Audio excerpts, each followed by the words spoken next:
Hola, ¿qué tal? ¿Cómo estás?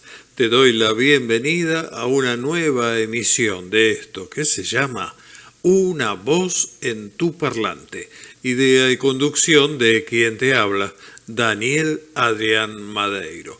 Como siempre, te agradezco que estés allí y te invito a suscribirte al canal y activar la campanita para recibir notificaciones cada vez que sale un nuevo video. ¿Querés compartir este video o algún otro? Me va a encantar. Ya mismo paso al tema de hoy.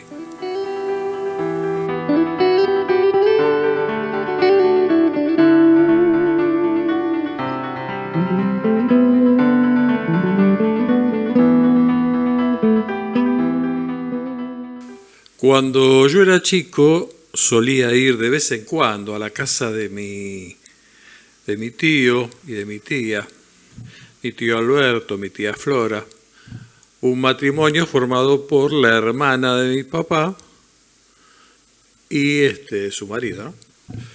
Bueno, y este tío Alberto era una persona muy leída, que además le gustaba mucho la música clásica. En realidad era la única música que realmente le gustaba, además de el folclore y el tango y alguna que otra cosa suelta por ahí. Pero básicamente lo que para él era lo mejor era música clásica. Y gracias a él es que tomé el gusto de escuchar música clásica, cosa que hago desde esa edad, muy chiquito, hasta el día de hoy, menos chiquito. Y bueno, y realmente no me arrepiento de que eso haya sucedido. Y bueno, como te decía, bueno, tenía muchos libros, solía leer mucho y demás. Era muy curioso. Y una vez me acuerdo que él me comentaba, no sé por qué razón pasó. Yo solía ir una semanita o por ahí un par de días en el verano, durante mis vacaciones de la escuela, y también solía ir en las vacaciones de invierno también del colegio, ¿no? Y me acuerdo que una vez me comentó, mientras también me hacía escuchar música clásica o por ahí leíamos algo y grabábamos en un grabador de cinta que él tenía, un juego que era básicamente leer una obra de teatro y haciendo cada uno de los personajes de la obra. Bueno, siempre nos divertíamos de esa manera, de manera bastante intelectual, ¿no? Me hacía escuchar música clásica y me explicaba qué instrumentos era el que estaba sonando, y bueno, y así me entusiasmó. La cuestión es que una vez me dijo algo que no me acuerdo realmente, reitero por qué, y me explicaba un poquito el tema de lo que es la imaginación y lo que es la ilusión.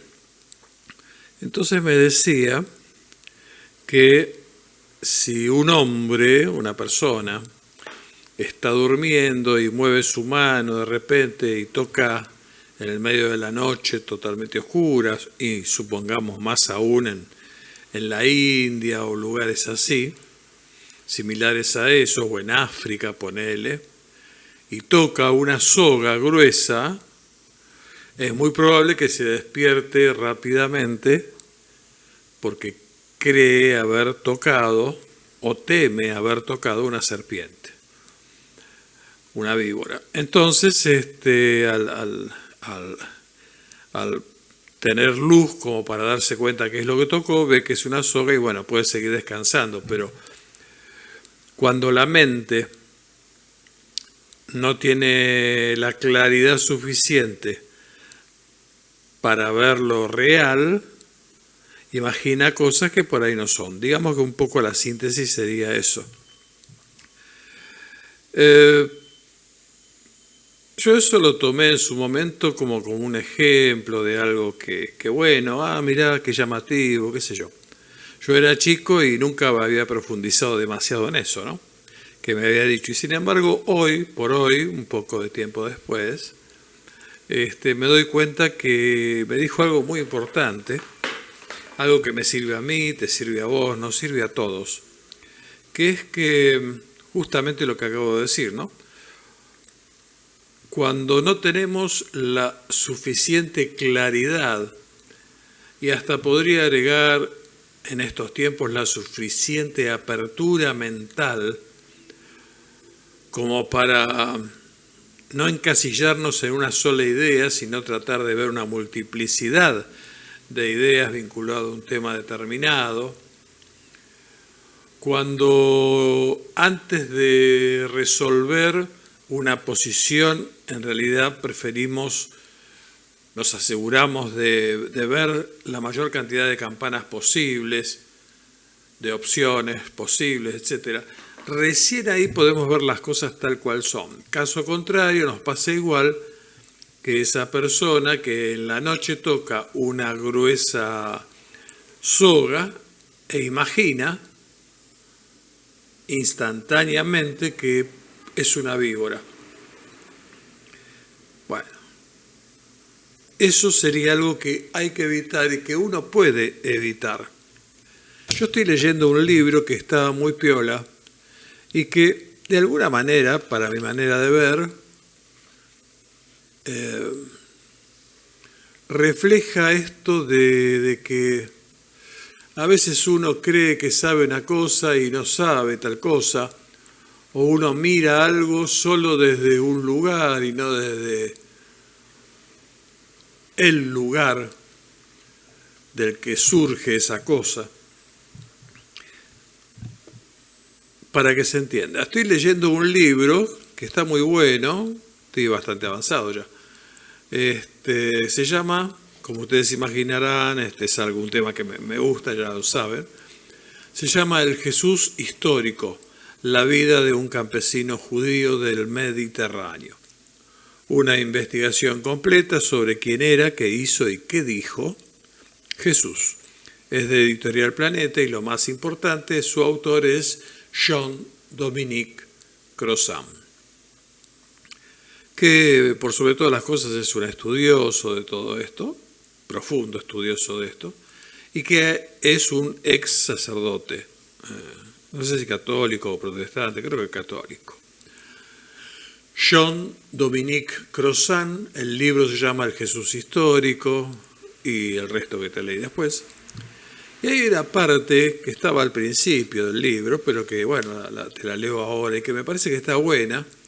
Viste que a veces al principio de un capítulo te ponen un texto que no es del autor, sino que es de otra persona, que de alguna manera refleja de qué van a hablar en ese capítulo.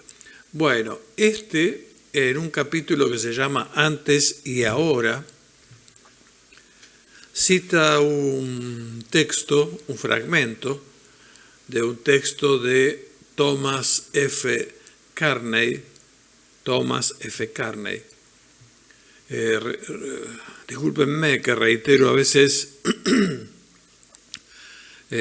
o frecuentemente los nombres de las personas, pero es para simplemente, si quieren tomar nota, que no les quede duda, ¿sí? Y no tengan que rebobinar de paso. Más allá de que ustedes pueden activar, como dije en algún momento, la función de subtítulos y les va a salir también bien. Bueno, la cuestión que este texto que antecede a lo que va a desarrollar este autor, dice así: las voces que nos hablan desde la antigüedad son mayoritariamente, y fíjate qué importante es lo que viene, las del puñado de personas cultas, las élites. Las voces modernas que continúan su historia pertenecen sobre todo a hombres blancos, de clase media, europeos y norteamericanos. Estos hombres pueden, y de hecho lo hacen, ensalzar a sociedades imperialistas, autoritarias, esclavistas. Los eruditos de la antigüedad suelen estar alejados del mundo real, higiénicamente libres de juicios de valor, es decir, de los juicios de valor de las masas sin voz. el 95% que sabía cómo vivía la otra mitad en la época antigua.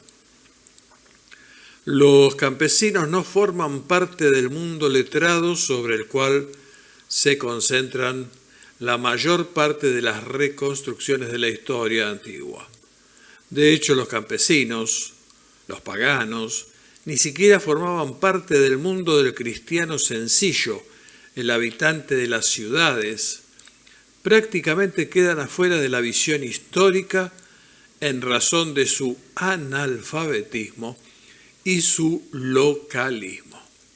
Reitero, esto es el texto que antecede a lo que va a desarrollarse en el capítulo que se llama Antes y Ahora, y es un texto, fragmento, de un tal Thomas F. Carney. Bueno, fíjense qué interesante, ¿no? Acá tiene algo que ver esto que les había puesto al principio de confundir en el medio de la noche, en la oscuridad, una soga gruesa con una serpiente. ¿Por qué?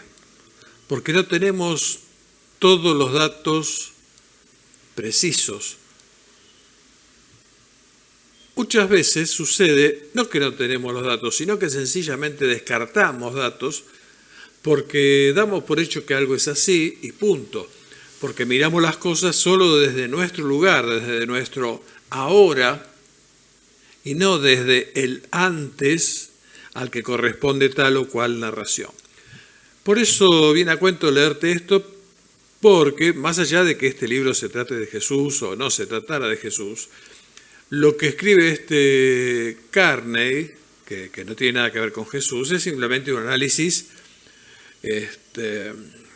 puntual de cómo se suele escribir la historia. Así como hay un texto que dice, una canción que dice, la historia la escriben los que ganan, y sabemos que eso es verdad, y que si eso es verdad tenemos que prestar mucha atención a lo que nos han escrito.